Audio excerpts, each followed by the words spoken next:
Hello guys, today I'll be comparing Affinity versus Photoscape X Pro and I'll be going through their strengths and weaknesses and watch to the end to know which photo editor is more worth it for you. Affinity Photo is a powerful professional grade photo editor designed as a direct competitor to industry standards. Its core strength lies in its comprehensive set of advanced features including non-destructive editing, robust layer and masking capabilities, and a dedicated workspace for full raw development. This software is known for its exceptional speed and ability to handle large files and complex compositions smoothly.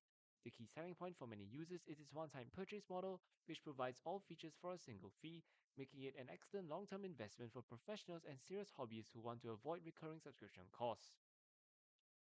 Photoscape X is a versatile all-in-one photo editor that focuses on simplicity and ease of use.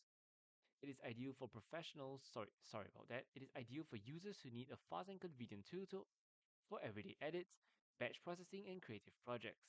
The software comes packed with a wide range of features, including batch renaming, collage and GIF creators, a screen capture tool, and a large library of filters, frames, and stickers.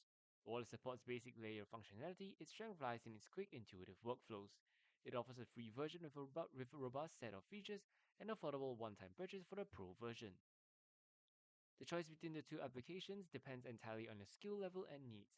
Affinity Photo is a superior choice for a professional photographer, graphic designer, or advanced hobbyist who need a full suite of powerful, precise editing tools for in-depth work and committed in avoiding a subscription.